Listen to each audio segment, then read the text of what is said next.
Hi, Hi, how are you? I'm all right. I'm hanging in there. Yeah, me too. Yeah. How are you? I know you just said that, but I didn't want to look like I wasn't curious about you. Well, okay, I'm fine. Okay. Do you want to start talking about the movie? No, we could just sit here I guess we could just in see. I just saw silence. I just saw a dust mote float in front of you. Yeah, I know, I know. A lot of Okay, that dust. was super effective.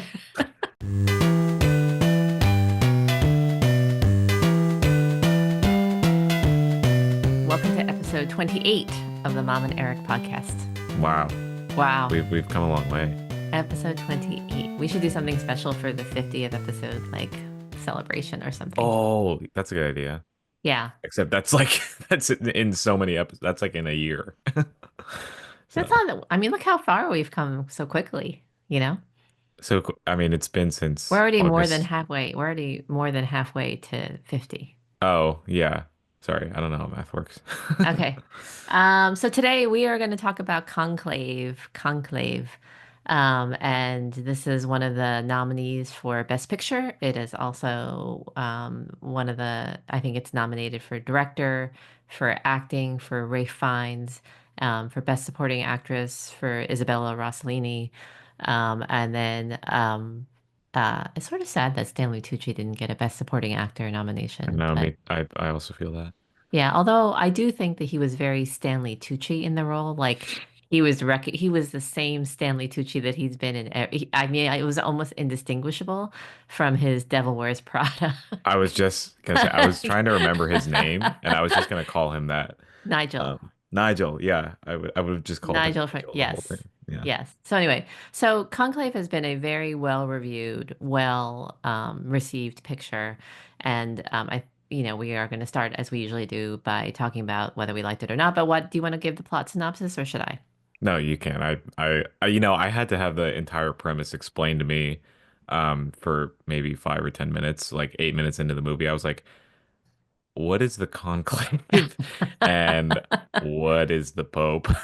Yes, you know what? This is where I really feel that I've been thinking a lot about religion lately, especially since there are people like grandma, for example, my mom, who have suddenly started going to church after a lifetime of not going to church. And so the only time that my parents wanted to go to church, my grandpa, my dad called it a sort of insurance policy, which is they would go for special occasions like funerals and weddings. And Easter, like religious holidays, they would go because my dad, as he put it to me, he goes, I'm not 100% sure that I believe in God, this Christian God, but I just in case, I feel like we should show up occasionally to the church, which is such a weird approach to religion. But I don't think you do. I don't know if you feel this way, but I have a genuine admiration for people who are true about their faith. And I really admire the people who believe in a higher power, but for good reasons, and they actually use it as a springboard for coming together as a community and for doing good things. Yeah, me So, too. as much as the Catholic Church has suffered as an institution in terms of its reputation because of its sexual abuse scandals, I also know I think it's a good thing to know throughout history, despite the fact that there have been a lot of horrible things done in the name of religion. The Catholic Church, for example, as an institution, has been responsible for providing so much service to some of the people who are the most destitute in society. So they're well known for providing so much care to people coming out of prison and jail, and our society has completely abandoned those people.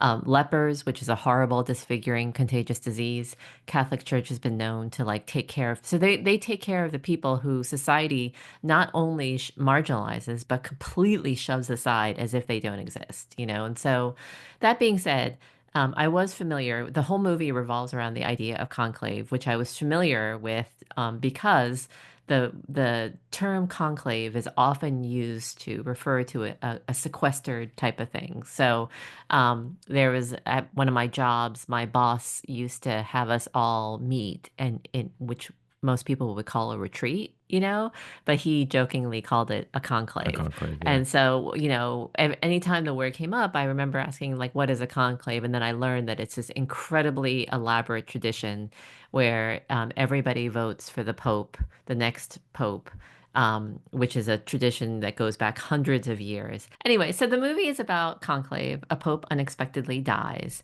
and then Ralph Fiennes plays the dean, who is the administrator responsible for running the conclave. And he's a really interesting character. He's sort of tortured. He tried to resign from his position as dean due to his own lack of crises of faith. Crises of faith are a very, very familiar trope in Catholic movies with Catholic themes and books with Catholic themes. You have basically the religion requires this life of dedication and celibacy. And so if you as a priest, having chosen this life, you know, and given up all your worldly possessions to be, you know, a member of the church, to be a priest, basically if you experience a crisis of faith, that means that you're not feeling the spiritual reward that you were hoping for. Like you were saying, I wanted to dedicate my life to God, but I'm not feeling God right now. I'm not feeling close to God, you know. So that is sort of what Ray Fiennes was going through. It's a very common theme in Catholic literature and Catholic movies. And so he's going through a crisis of faith, and then the movie is all about this sort of maneuvering as to which candidates will eventually prevail and get elected by a two-thirds majority pope. And so there's a battle between a liberal candidate, a conservative candidate. Ray Fiennes' character, Lawrence, is all Cardinal Lawrence is also voted for, even though he says he doesn't want the job. And then there's a dark horse that comes out of nowhere, which is this Mexican. I think he's Mexican, correct? He's from Mexico, a cardinal who no one even knew about, and he serves in. No one even knew that he was a cardinal, but he Yeah. had a He was verification. no, he was from Afghanistan, I thought, or No, he Kabul. did serve. He did serve in Oh, he Kabul, served in Kabul, but he's from Kabul. Mexico. Yes. Yes, that's what I think. He served in some of the worst war-torn areas ever, like in Yeah. Kabul. And so he served in places where to be known as a Catholic cardinal would be to put his life in danger. Yeah, And yeah. so that's why they accepted the fact that he had been kept secret because he was on a mission, basically what they call it actually is called a mission. And so we always think of mission in terms of like Mission Impossible. And so spy agencies. But anyway, he was on a mission in places where it would be very, very dangerous to be known of as a priest. And so that's what the movie is about. So why don't you start? And I was actually quite surprised to hear when you texted me that you thought the movie was great. Because actually, when I started watching it, or even when I thought about it, I was like, this is not Eric's type of movie at all. That's funny you say that. And I would understand why. I think like, going in, I watched this with Brooke, who had seen it already, and she wanted to see it again, which I was surprised by. She gave as a slight warning that it was slow. Hmm. Um, and I was like, okay. So I was expecting like a slow, droning kind of paint drying kind of movie. Yeah, that's what we Um, call our slow movies. Yes, paint Yes, drying. and which I have come to like a lot actually. Um, Trevor sent me this funny reel about somebody actually made a movie about paint drying to like to make to do a prank to submit to a film festival because like when you submit and you pay to submit they actually have to watch the movie. So Yeah, he yeah, made yeah. 10 hours of paint drying and it has like 5-star reviews on letterboxd and people like put their diaries in there. Sorry, that's a random aside. But I kind of anyways, feel like we're the ones who invented that term. Are you saying that we we just didn't stumbled invent across? that. We I feel just like we no, you invented did. it. You No, were the for one who started. movies, paint drying movies. Anyway, go ahead. Well, right, but you were the one who coined that. Anyways, One that's of what I the was movies that we were forced to watch in film school actually was a movie where they were just starting to discover camera angles and camera technology. yeah, yeah. So the movie was one long zoom of a chair.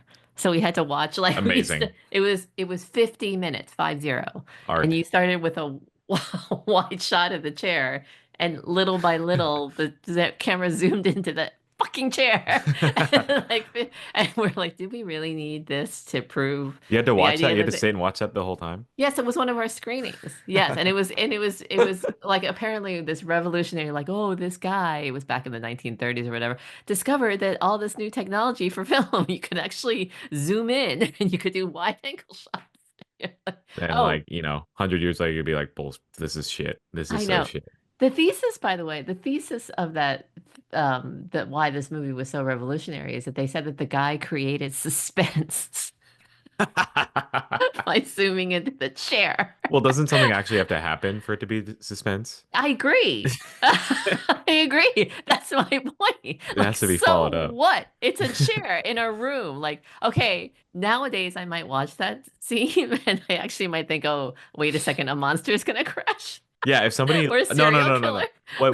What would make it suspense is if somebody sat in the chair. That would be, because you're expecting that and then it would happen. Anyways. Okay, all right. So anyway, go on. So what did you think of the Well, movie? okay, hold on. Speaking of suspense, Hmm. great segue. This movie uses Segue. suspense very well. I think the reason why I enjoyed it a lot and I didn't find it slow was because it was constantly moving. Yes. You were in Lawrence's head about Yes. the whole conclave process. Like he has to manage it all and he has to make sure that he's doing his job right. And you're kind of Yes. taken along that whole journey. Yes. And in the most exciting and sometimes funny ways possible. The biggest example I just thought of was when he walks in and breaks into the Pope's room when he's not supposed, or he Hmm. breaks the seal, Yeah. which he's not supposed to do. But he takes it very seriously. And then that actress, the character, the nun, I forgot her name, but she, kind of I forget allows what that it to is. happen. Yeah, but Yes. she allows that to happen, which is like, good. Yeah, we Agnes, want Agnes, Agnes, Agnes. Nice. Sister Agnes. Yes, the tea, the funny thing about this movie that makes it very captivating is the allusions to, not allusions, sorry, the comparisons that people are making to like Real Housewives and like gossip, just like gossipy kind of shows or reality. Like, Yeah. the funniest review I saw was from Jackson who said, Real Housewives of Vatican City. Like it's like, you're just if you view it in this lens of like, oh, tea, like, oh, who's the next pope, then it's like really exciting. But on a serious note, Oh, wait. I just want to pause on that for a second. yeah. I did not think about that at all. I did not think about that as a go I did not think about the gossipy, cloistered, backbiting, petty, Hmm. squabbling nature of this at all. Yeah. And I think that that is such an interesting. Remember how we talked a couple episodes about how movies are dependent on your cultural understanding that you bring to them? Yeah, yeah. I'm certainly familiar with the whole Real Housewives franchise, but I get so disgusted by the lowly behavior, like by the really vulgar behavior Yeah. that's on display and celebrated in those shows, that I don't watch them and I'm not steeped in that culture. So it's hilarious to think about that comparison when the Vatican is supposedly this world of utmost refinement. Like Yes, everything is like exactly. exquisitely detailed, Right. everything. And so that's hilarious that they would make that comparison. It's like Absolutely. a And it's cesspool. It's a cesspool of gossip. yeah, and it's definitely like a Gen Z thing. Like, Yes. so when the priest Temecula, I think, or oh, fuck, what's his name? Just the conservative guy, the Italian conservative. Tedesco. Tedesco, sorry. Yeah, Temecula. Tedesco, like, so when he takes a vape hit, like that was like, huge for, our generation. Like that, we just thought that was hilarious and it like confirmed all of our biases about him.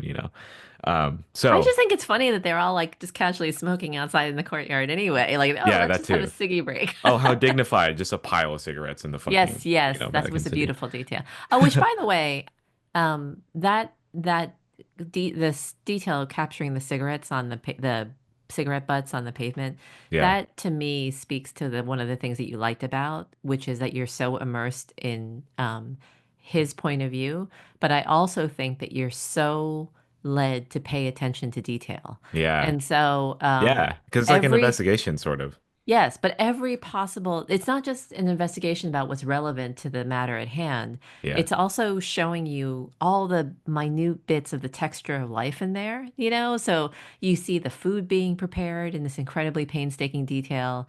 You Yeah. see, like when the Pope, when the previous Pope dies, you see like this gentle silk scarf being placed, being gently placed over his face. And Yeah. so I think that that detail is really amazing. It reminds me about what happens on a walk where I don't want to, I like whenever I walk Jack, for example, or I'm just anytime I'm outside on a hike, I don't want to just walk through the outside or the experience, even if it's a very familiar route. I don't want to just walk through it without seeing it. Like I want to be able to still appreciate things like the color of the sky or the way that a tree looks, or the way that or that new flowers have come out. And so Yeah. I think that this film does that really, really well. It says yes, you could just follow the plot and the storyline of, Yeah. of what's happening to Cardinal Lawrence or what's happening with the intrigue. But I also want to tell you, the filmmaker is saying, I also want to tell you, let me have you pay attention to these other things, like the artwork, the atmosphere of the Vatican, like the Yeah. way that the rooms look, the way that the rooms are Yeah. designed. Like I want you to pay attention to the bed, the fact that it's a single bed, also that everything is excruciatingly neat, like Yeah. excruciatingly neat. And so when Rafe finds like the atmosphere of the rooms is conveyed so well that when Rafe finds asked to go into Adiebi's chamber to talk to him after he was not invited in to basically ask him what the hell was going on with that one nun, then I think that it just shows that it's such a violation of space, like he's being so courageous to go into that space. But anyway, that's I think the detail is exquisite, and I think that the cinematography and the production design are of the highest order. Sorry, go Yeah, on. that's no, that's super important that you pointed that out. I think like movies, I'm developing a huge appreciation now for movies that, like we talked about, a sense of place, like a sense Uh-huh. of Yes. the being in that world, which is like our own, but also not really. That was very blatant in this movie towards the end when we there were just shots of just the empty rooms Yes. of wherever they were. Where is that? Yes. The It was building. Casa St. Maria. So Yes. Casa St. Maria was their residence, and then they reproduced the residence, or basically the dormitory for the visiting cardinals. Yeah. And then every day they took a bus right into the Vatican, which is where the Sistine Chapel is. And so Yeah. the Sistine Chapel, and which, by the way, I mean that is actually where the conclave was being held, in the Sistine Chapel. Hmm. It's very, very famous. I saw it many, many years ago before it got restored. And before it got restored, it was incredibly muddy looking and disgusting. It was painted by Michelangelo, and then they did a massive restoration of the Sistine Chapel. And when it emerged, it was absolutely gorgeous, like Yeah. glowing. And so they captured that really well. However, the movie was not allowed to film in the real Vatican and the real Sistine Chapel, and they discovered. Did you read this? They discovered by accident a Sistine Chapel set that had been built for a movie a long time ago. Oh, you're kidding. No, Wow. so they were able to actually repurpose an ancient movie set, the Oh, that's Sistine Chapel. hilarious. I know, isn't that amazing? Wait, And that's funny. they rebuilt the set and restored it to Oh, actually cool. reproduce it. Isn't that? Yeah, I and just think that that's incredible. I was gonna say that that warrants their nomination for production design. It was very Yes, like I mean that's just a huge task, like to create yes, this like existing space. yes. And it's And to also approximate also the dormitory, because they said that it's yeah. quite similar in feel to the place that they would use to house a cardinal, which reminds me so much of like the type of attention to detail that Bong Joon-ho would do, because Yeah. he constructed that whole film for Parasite because he had Yeah. such specific requirements for that set. Yeah, it's also huge because it's adding so much to the plot. You know, the whole premise is Yes, that we're seeing this thing that is never seen because it yes, can't be seen. yes. So it creates much more intrigue. So did you Something, love the story, by the way? What did you yeah, actually think of the story? Like, were you moved by the characters? Were you gripped by the characters? yeah. Okay, wait. One more detail I want to add Okay. is just like with the sense of place and detail and stuff. Like, Mm-hmm. is the how they added or they incorporated the role of the nuns, or just like at least seeing the nuns. You know, like with them, not talking when they come into the room and then they Right. leave, and then Right. Nigel pushes for women to play more of a role in the church. Yes. Um, Nigel. and yeah, I know. And Agnes Bellini. is yeah, and Agnes's nomination I think is very warranted. I think she like was a it's so subtle. Her role is so subtle. Um and you know, She played it really, it's a very minor part, but she brought a lot yes, to it. It's such a tiny absolutely. little part, but she had incredible presence. Like her Yeah. expressions were really powerful. And Yeah. then she had that just a few lines of dialogue that she conveyed so much. She did a Yeah. lot with a little. Yeah. I will just tell you a bit of movie trivia that the actress Isabella Rossellini Hmm. is the daughter of Ingrid Bergman Oh, from wow. Casablanca. Yes. That's crazy. Yes. Actually, Well, my then no preacher. wonder. Yeah. Uh, yeah, and I think just the thing I appreciate most about all of these things is that it does contribute to the overarching story. I mean, Yes. like once I was explained the premise, and maybe it would have taken me a bit to get it, had I not been explained, but it just contributed to this really intriguing, mysterious, and kind of thought-provoking like process of this conclave. So you like Through the story. Yeah, absolutely. And the thing I was contending with the most, which is maybe something we would leave for like a later part of this discussion, but like the thing I was contending with the most was that, obviously that it's very much probably not accurate about like how these actual Catholic priests operate, I feel like Oh, I think it's very or accurate. well, I mean, no, it's accurate to how they to like technically how they operate, but like I don't believe it's representative of, real life, how these decisions would go. Like Oh, there's I just totally there's believe that it's representative of real I life. mean I'm just saying like I there's think they are no just that petty and ridiculous and ambitious.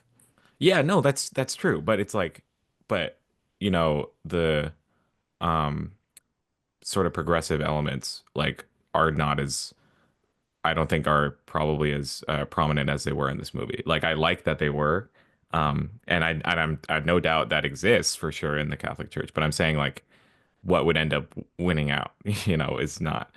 I The just don't. current the current pope is incredibly progressive, by the way. Okay, but like He's again, really progressive. He just lectured JD Vance. JD Vance has only been a Catholic apparently for like several years. yeah. And so JD Vance went on a religious rant about how the left and the liberals, like they are so anti-Jesus, anti-Christianity, blah, blah, blah. And apparently the Pope, the current Pope Francis, sent a 7-page letter telling JD Vance, you're a fucking idiot. Mhm. You don't know anything. You completely misquoted the Bible and scripture and everything like that, and you don't know anything. And so, Yeah. and he's actually called for more acceptance. He's called for all the things that the liberals in the movie called for. And there's a reason why he was elected Pope, is because there must have been a strong liberal faction. So I totally believe in the terrible behavior that was on display by the cardinals jostling for, their power position. And I totally believe that there are progressive elements. So the only thing that I find completely unbelievable is that they would vote some unknown, like, but Cardinal Benitez, who came out of nowhere. That's the only thing that I find Yeah. completely unbelievable. Yeah. So, I did anyway. find I did find that like slightly predictable, which was not a bad thing. Oh, I did not find it predictable. Like I thought it was going to be Ray Fiennes, Cardinal Lawrence. right. I think like I liked um I liked the suspense. I think they did a great job teetering that line of like who it was going to be. But from the very first um words that the Dark Horse gave. What was his name? I don't know. Benitez? Benitez. God, you Cardinal just Benitez. I don't know how you. I gotta just study names. I'm really bad. But also like, yeah, it was hard to track all the names By the way, sometimes. And it the was actor all who dialogue, by the way. The Yeah. actor who played Cardinal Benitez, apparently there's a fun story. I had to look this up but it was referenced in Sarah's review of Conclave. But apparently he was like a father of 4 kids, and when they all grew up, he decided that he might try acting. So No, he I heard got that a was his first role that he'd been in Yes, ever. yes. So And so I think he did such a good job. no, he I did. actually think he did as equally as good a job as Isabella Rossellini. Yeah. Both of them had roles where they had so little dialogue, you Yeah. could count the number of words. You could say, I have like You can 50 count the number words of that times they they spoke. spoke. That's right. And yet when they spoke, it had such impact. Gravitas and Yeah. like Like just when it Ray held fin you held space for yes, it. right. When Lawrence asked him to vote for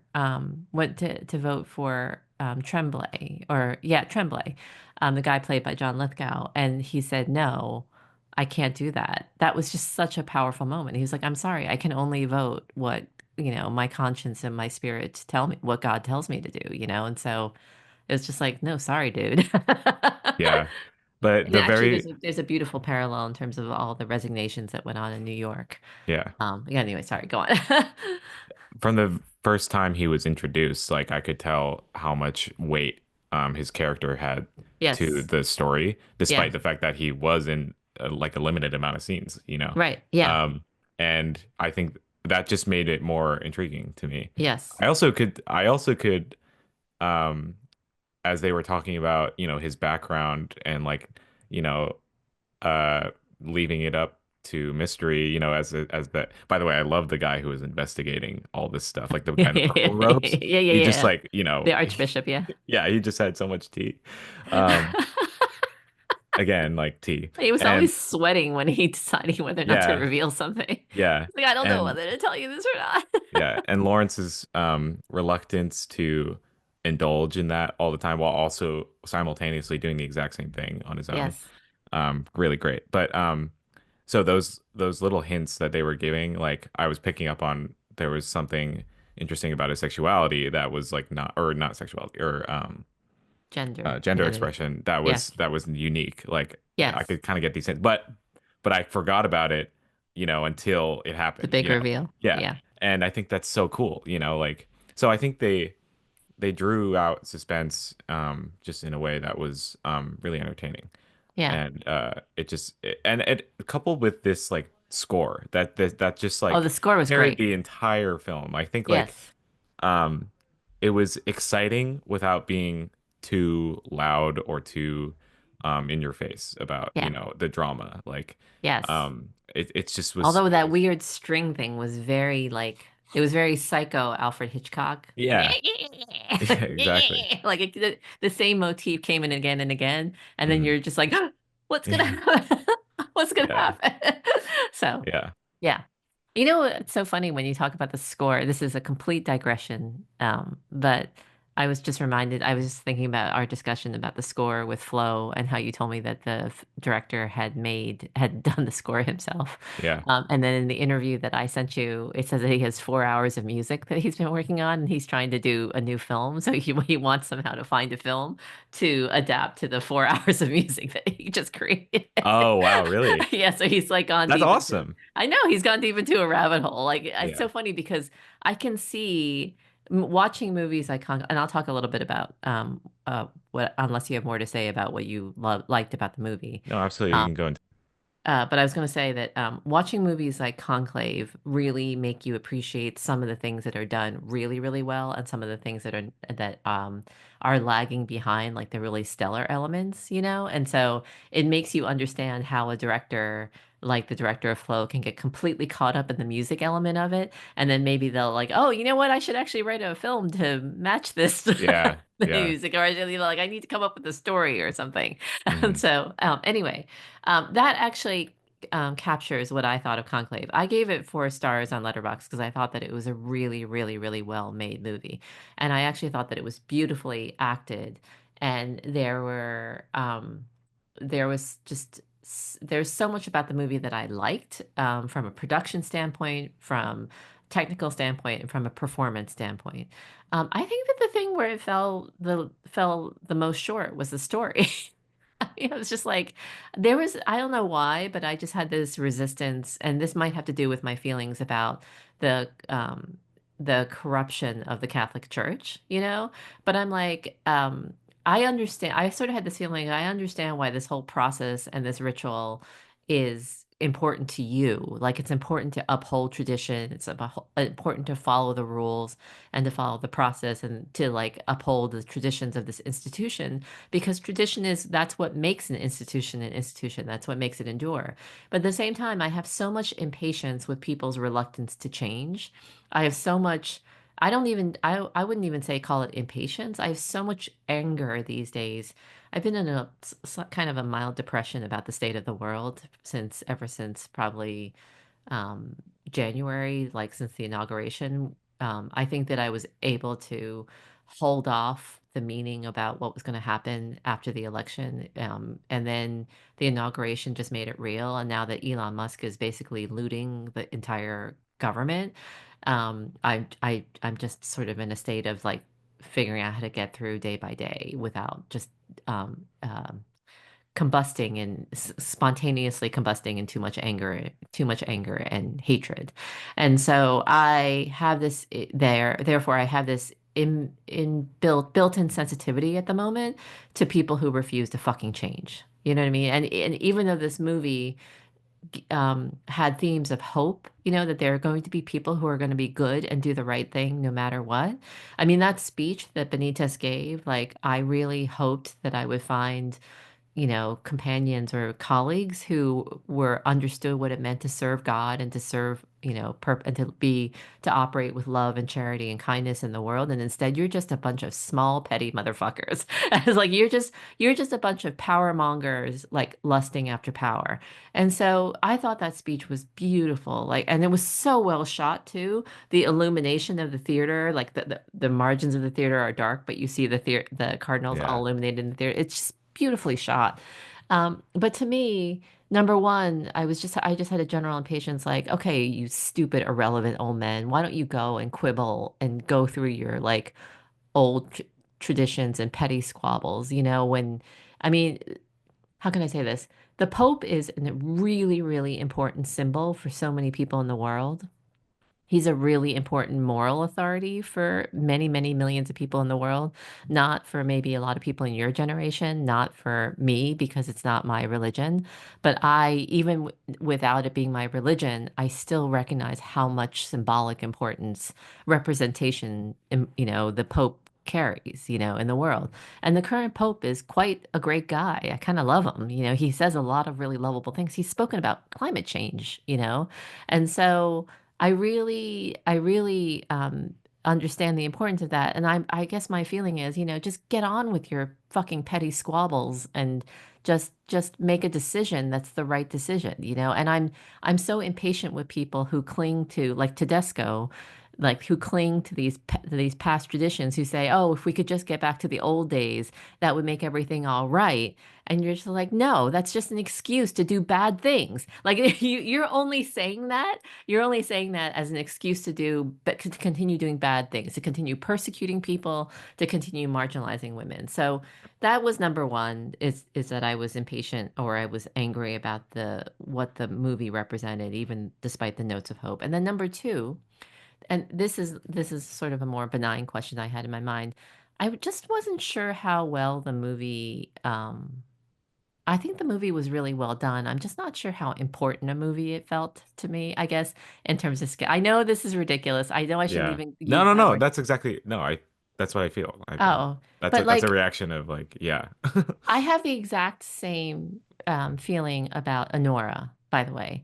So I have this, I don't want to be conservative and say, oh, all Oscar big picture nominees should be these grand, sweeping, ambitious films. Like The Brutalist, by the way, I haven't seen it, but The Brutalist is apparently right up there as a quote Oscar film. But I just don't know. I think that the Conclave is a really good story that was well told. I thought that the third act twist about his gender identity or about his gender expression was kind of ridiculous and melodramatic and not that necessary, I guess, or it felt a little shoehorned in or not well integrated into the plot. And so I felt like the movie was supposed to be this small, intimate slice of this is what this process looks like, and I'm going to give it to you in all the details. And that to me, I don't know, I don't know how much that moves me overall. I just don't know how s- I hate to be Christopher Nolan about it, but I don't know how seminal the movie is. I don't know how important the movie is. And so I think that it and Honora belong in the same category. They both showed this interesting slice of life, right? That you would never have any way of knowing without this type of storytelling. But does it say something that's bigger than the sum of its part? I'm actually not sure it does. Another analogy I would say is that everybody was treating Barbie like it was this huge statement on feminism, and I just did not feel like it was that huge a statement on feminism. Does Yeah. that make sense? Yeah, I'm And so the same thing is I don't feel like Honora is that huge a statement on female independence and agency, and I don't feel like Conclave is that huge a statement on men's power and the pitfalls of men's power Yeah. and ambition. And I totally agree with that. Yeah. And that's what I was just trying to describe about my issues that I was contending with, with the movie. It's like Mhm. in this movie, in Conclave, like things kind of go the way you want them to. Like Yeah. they reach this decision and they realize that, oh, the Catholic Church, we want to be about this, and that's with this new pope that we're going to elect, right? But the squabbling you're talking about, that's like more what reality is, what the world is. It's like it's squabbling, it's fighting for power, and with, my understanding, my limited understanding, but um, what I know about Catholicism and the Catholic Church, like, it's not this beacon, of like Yes, that's hope. right. Yeah, it's just not, because It is to many um, people, but it's not. In yeah. many countries, And they're just basically colonizing. yeah, exactly, exactly. I mean, even as small and as like anecdotal as like my friends' experiences with Catholic schools, it's like there's structures, there's like tradition, there's Right. upholding this sort of weird like uh uh these weird traditions. It's the thing where you can tell that a movie's trying to make a statement on something and it succeeds in making a statement on something or really conveying a theme or a point of view really powerfully, but Yeah, it doesn't do it as powerfully as you might hope. It doesn't live in your heart as like a, oh my God, I will never think about this the same way again, you yeah, know? And so if I try to think about that, I'm trying to think about movies that moved me in that way. Arrival is a really powerful statement on language and our own xenophobia. You know what I mean? yeah, It's a really powerful statement on what it means to try to communicate with somebody and who, you know what I mean? Like to try to yeah, forge connections. Um, and in that case, the whole time travel inversion plot thing, that twist didn't bother me because it didn't get in the way of the central theme, you know? yeah, So if given more time, I could come up with a lot of movies that made the statement in a way that so powerfully resonated with me. I'm just like, holy shit. yeah, You know, yeah. but then there are times that there are films that it just feels like they're trying so hard to make the statement Right. that Yeah, you feel like you're being pounded over the head with it. And then yeah, Oppenheimer is a perfect example of that, you yeah, know? Like Oppenheimer is like, "Oh, I'm going to continue to talk to you about the moral ambiguity and the of nuclear, you know what I mean? Like about developing this killing machine, blah blah yeah, blah." And I'm going to continue to like pound that home. And then I'm like, "Okay, dude, I get it." Okay? yeah, Like so it's calibrating that statement making part of it is where yeah, I think that movies really struggle. I yeah. think that it's hard to have all the elements of a movie come together really beautifully. And sometimes you get this small little jewel box of a movie, like Anora, like Conclave, and then sometimes you get this big, incredible, whopping achievement, you know? I care about like a message that a movie's delivering, or a topic that like a movie wants to kind of subvert or like offer a new perspective on. Yes, But yes, the core of what I care about in movies will always be the story and the characters. Like that's like yes, I will more resonate with a movie that has a good character story than a movie that like is a really great statement on this idea, like right. so in that respect, like this movie was definitely was making great relationships between characters and character arcs, especially with Lawrence, Yes, and his relationship to his faith and upholding what he believes is true for Catholicism, especially with that first monologue that he gives. That yes, was like that was a very well delivered monologue, it was. It was great. and it just completely spoke to when he like takes off his glasses and he's like, if I could just speak from the heart for a little bit, like Yeah. um, Ralph and Fiennes, by the way, we should pause. He is an unbelievable actor. I yeah, mean, if you think about his range, I can't believe his range. He yeah, was the, I I don't know know if you remember Voldemort, this. bro, Yeah, he's Voldemort, but he was also the evil lieutenant in soldier Schindler's from List, yeah, Schindler's List. Yes, and then he has played M in the Bond movies, and then now he's going into these sort. He's also been in a lot of Wes Anderson films, which is hilarious. In the what is it? The Hotel Budapest. What is it called? The Grand Hotel Budapest. the Is that the Grand name? Budapest Hotel. Grand Budapest Hotel. He's got a great part in that movie too. And so he's hilarious. I mean, but he's amazing, and he's a known Shakespearean actor too. He's like one of the gods of acting. And I Yeah. thought that in this part, oh, also the English Patient. He's such a stud in the English Patient. But anyway, in this movie, he pulls himself in so beautifully that like when he does do something like that speech, you're just like, oh my God, this Yes. has so much He's power. he's just so magnetic on screen. On screen, Yes, it's I like thought when you'd he want to was watch him. crying in the Pope's room, when he broke Yeah. down in tears, I just thought that that was the most, I thought that was one of the best crying scenes. Like he was so natural about it. And then Yeah. I thought that the part where he discovered the secret report behind the bed thing was Yeah. really hokey and contrived.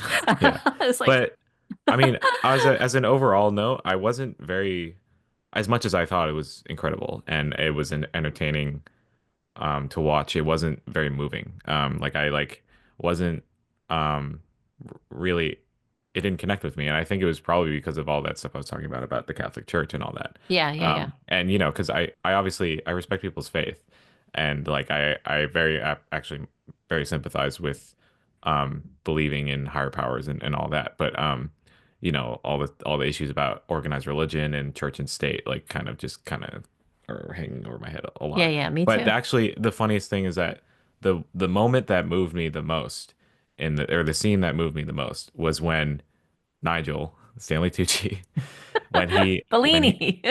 oh, yeah, right, whatever. Arlo Bellini. Aldo. It was Aldo. Aldo. Yeah. Aldo Bellini. Yes, Why do you Aldo. remember the Aldo part and not the Bellini part? Because I don't know.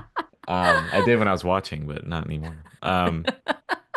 The scene that moved me the most was literally when he just went up to Lawrence and said, I'm sorry, I was, you know, I was wrong. But you know, when before they were arguing about he was just really pushing like, okay, I'm just gonna give up and we're just gonna go with Tremblay. We're just gonna have to Yeah, yeah, tell all yeah. our supporters to go for Yeah, that was Tremblay. it. Yeah. And Lawrence was like, you know, fuck that. That's like, are we really gonna settle for the fucking, you know, the best worst option or Yeah, something? yeah, yeah.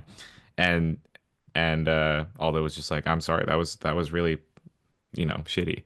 Um And I then when just he like said, "You lack the courage," you lack yeah, yeah, courage. yeah. Yeah, yeah, it was just Yeah. shocking. Yeah. Just like, you know, when we were talking about people's capacity to change and like people's willingness to learn, like that was just one of those moments where, you know, he put his guard down and just and said, "Look, I'm sorry." And I don't know why, but that also his performance too. I thought that was really it was just so earnest. I think it really just spoke to me. And then he asked what it was your Pope name going to be.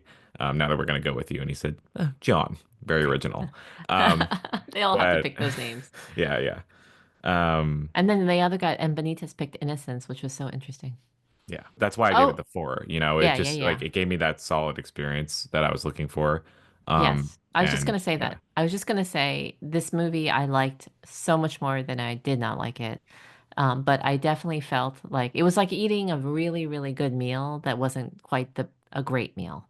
So it was like eating a meal that was really well done, well cooked, but everything in it was very familiar and it wasn't transcendent. You know what I mean? right. And so it made me think actually, it made me look at because of how much because of how much the movie reminded me of Anora, another movie that I like very much, but I still had some issues with, like felt some distance, even though there were so many parts to it that I liked. I love the production design of both of these films. I love the technical execution, and so there's so much, and I just think that the cinematography is just not getting its due.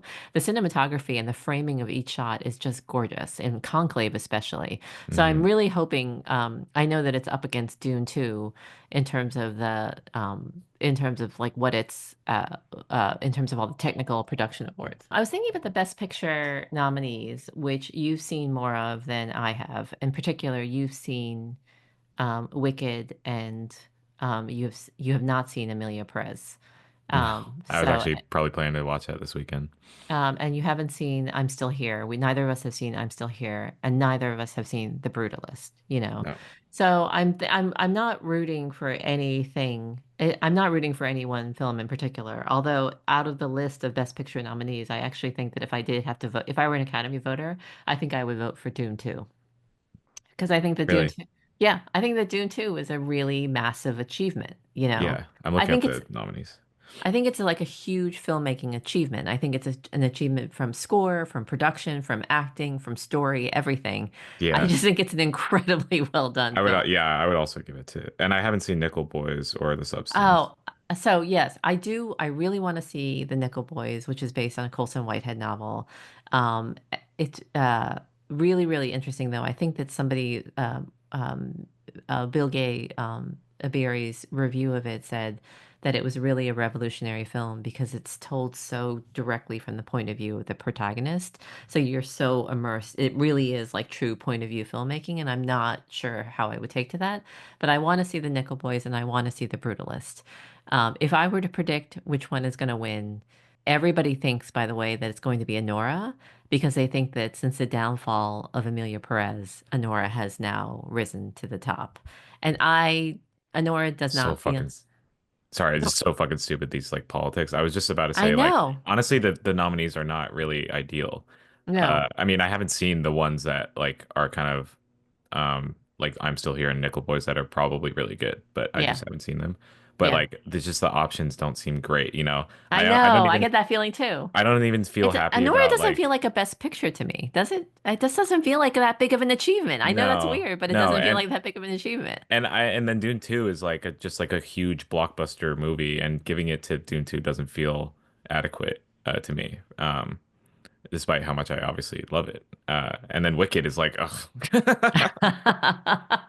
And then Amelia Perez is like, oh God, you I know, what are we know. doing? Like, and then I a know. complete unknown is like, all right, we're just being pretentious now. So I yeah, let's give it to the Bob Dylan move. No, God, I whatever. know, seriously. Like, if we were in the mindset of an Academy voter right now, we would be right now, you and I are being really transparent about what our biases are. You know what I Yeah, mean? And so, my biases are that Honora doesn't feel like an important enough statement on whatever it was trying to make a statement about. It's a really interesting story about a stripper who had a crazy adventure with, with a Russian oligarch's son, yeah, and then it didn't go well, yeah, and there's many moments of slapstick comedy in there, but other than that, like what is I guess what is really profound about Honora? I like the movie, but so what? I actually think that Conclave, in terms of making a statement or realizing its themes effectively, I think Conclave comes in a touch higher than Honora. So I think that Conclave should be more in discussion for Best Picture than Honora is. And I think it's weird that people are sort of doing this equivocation like, oh, Amelia Perez down, Honora up, as if there's like yeah. not eight other contenders in the mix, you know? That's funny. I feel like I would go the opposite. I feel like I would give this light to Enora. That's interesting. I think it's because Enora felt much more grounded and human than Conclave, and like Interesting. grounded in the terms of like I think a lot of people who were truly moved by Enora, um, like really think to that last scene, Yes, and just like I wholeheartedly would say Mikey Madison would deserve the acting award, but also like I would definitely be happy if Honora won because or for Best Picture I would of not be. um because that was just so raw and like real, and I think and um that I think speaks to more um just human levels of struggle and like just like kind of deeper themes than Conclave, which is just Yeah. picking the Pope, Picking picking the the Pope, Pope. And you know? picking the Pope. Yeah. Oh, and by the way, the substances in that mix too, I think, for Yeah, yeah, Best yeah. Picture. Yeah, which I have no desire to see, primarily because every Body single, horror. yes, it's the body horror. I don't think that I can take that much body horror. Neither I can I. actually think about all the experiences that I've had watching body horror films, and I think for me, the penultimate body horror movie was The Fly, the original, not the original, but it was the one that was made with Jeff Goldblum. Yeah, And it was a David Cronenberg film, and it is the most fucking horrifying, like horrifying ever. yeah. Ever. Anyway, so anything to do with like accidentally splicing together a human being and an insect, like there's an aesthetic way to do it, which is Spider-Man, and then there's there's the fly. Anyway, Aesthetically. okay. So Um, so I guess, we both it sounds like we both liked Conclave a lot. But it didn't quite hit. in the way that our favorite movies hit, you know, and in some ways I would say that um, for emotional impact, I would almost say that the candidates for best um, animated film have a higher emotional impact for me Yeah. than Yeah, me too. you know. And so I think that's an interesting statement on, you know, what you call kids movies these days and like where you think like you're really, you know, seeing the sort of emotional impact or where you're really feeling it. So that's how. Yeah. That's all. That's a great point. All Um, right. yeah. Anything else before we wrap this up in a timely fashion? Um, Not really. I mean, I was pleasantly surprised when I watched this movie because I think I'm becoming desensitized to just like money making decisions when it comes to movies or just movies movies that care more about just like is this going to get enough people in the theaters or are we going to make a an amazing movie, you know? Like Yeah, that's a really good point. and That's a good base point about for Nora too. right. And that's why I am at least glad like these movies like had great, you know, artistic intention and had great like ideas that were executed very well. Yeah. Nothing that's like revolutionary, but like just coming back to I feel like there's a wave of Hollywood that's like moving to just like make a good movie. Like just at the very base level, that was a good movie, you know, um instead of trying to like make this big message and or have these actors, you know, in this movie, this rearranging of actors in this new context, like you know, Right, right, right, right, right. I it's know. more intentional, which and I've been really in the last few months I've really cared about intentions, and I had this giant argument with Carrie yesterday about high versus low art. And I was saying that like that doesn't exist or like you know kind of basically what you were telling me, which is like that once you make those distinctions, then it's like you're not, you know, You're reinforcing class structures yes, yeah, where the lowest structures are exploited. yeah. So that it really got me thinking about like, you know, why these people make these movies, Yeah. and what really matters. Yeah, Yes. And you know what? In that category of artistic intent and people who just want to make good movies, you know, I actually think that, you know, Honora and Conclave and Flow fit into those categories of people who just make really offbeat, you know, like why would you make a movie about the picking of the Pope? Why would you make a movie about sex workers, you know, like who you know, fall in love with an oligarch's son. You know what I mean? Like, what obscure corner of the world or about humanity can you actually make a story about? And then can you possibly successfully link that to larger themes that are circulating, you know? And so I do actually quote unquote toxic masculinity and childishness that's on display by Trump and Musk. I sort of just wish that you could play Benitez's speech about small, petty men jockeying for power and only caring about power. I just wish that you could play that speech on repeat to Musk and Trump while they're basically in handcuffs sitting in a room yeah. together. That's like, Well, that'd be my one desire is just to have them listen to this over and over well, again. they would have to care about art to really glean anything from that. So Yes. But that's I know you haven't seen it yet, but Um, that's a really interesting, disturbing theme in A Clockwork Orange, which is how do you address deviant behavior? Like, and yeah, you'll see it when you eventually see that film, but you have to be sort of be in the right headspace for it because it's so yeah, disturbing. But anyway, I'm glad we were, again, I mean, it was interesting that we were on the same. As I told you in my text, I followed your lead in rating the film because I totally understood why you had rated it 4 stars. And so I think overall, you know, we felt pretty much exactly the same about the movie and that we liked so many parts of it so much. It was such a well done film and you appreciate so many aspects of it. yeah, And at the same time, you know, it probably w wouldn't be anywhere near our top 10 lists. yeah. So, right? It's kind of rare that we kind of would sync up that way. Yeah. And you know, it's while we were talking, I was kind of thinking about just like the comparison of ratings, like. I mean, the one of the reasons why me and Carrie were having that discussion was because I loved Top Gun Maverick, and he did not like Top Gun Yeah, Maverick. yeah, yeah. And I gave Top Gun Maverick 5 stars, right? But like, when you start comparing, like, well, I gave Top Gun a 5, and I gave Conclave a 4, like that. Right, Honestly, at first glance, that doesn't seem right, but it's for entirely different reasons. And I was also thinking about A Real Pain, which I just recently saw, and I decided to give that a 4.5, even though like um it's not maybe on the same level as like Conclave in terms of production. right. But what matters to me again is like, The characters, characters. story, and Right. like when you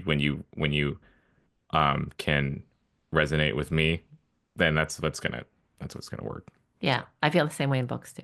All right. Well, this was fun. This was a bright spot in what has been a somewhat dreary week. So yeah, anyway, that's episode 28. Thanks to anyone who is still listening out there. And I love you, Eric, very much. love you, Mom. Thanks for listening.